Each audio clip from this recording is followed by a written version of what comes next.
Gabe is having he's got a really optimized funnel, so it looks like a column. When people actually see him, they go right through and book. He's just not getting enough eyeballs at the top.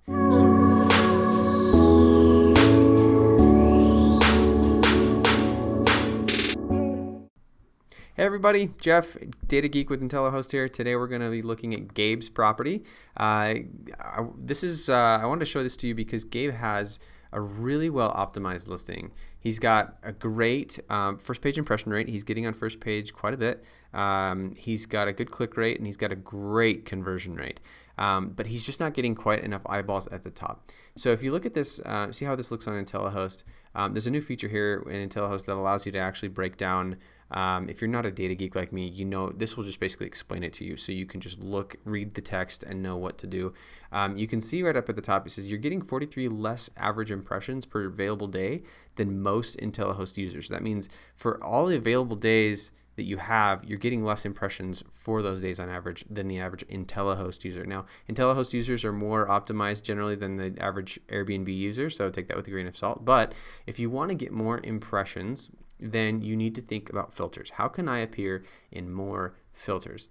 And if we think about the top three filters, number one is location, number two is date, and number three is guest count. So there's not much you can do about location usually, but as far as date goes, you want to make sure that you're allowing as many days as possible. Now, IntelliHost at the moment only tracks Airbnb bookings, and so if you're booking a lot on VRBO, you might see some you might see an opportunity to get impressions when it's just that your available nights are being booked on another platform. So take that with a grain of salt. However, what I will point out is that Gabe has 3 bedrooms. Generally, for a 3-bedroom house, we'd like to see a 5-guest.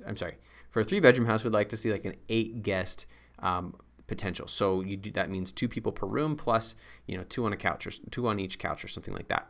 And that's kind of an optimized space. And sure enough, Gabe actually has enough beds to sleep 8. So my number one recommendation would be to make sure that you're maximizing your guest count, Gabe. Get that from 6 to 8, and that will help you appear in more filters. The next thing I noticed is that Gabe actually does allow pets upon request.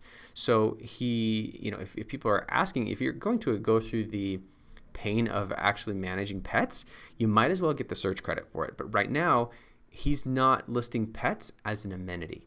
So if that's a strategy you're taking where pets upon request, you might as well put it in your listing, because that way when people are searching and filtering for that, you come up in those searches. So that's another way to get more eyeballs on the property.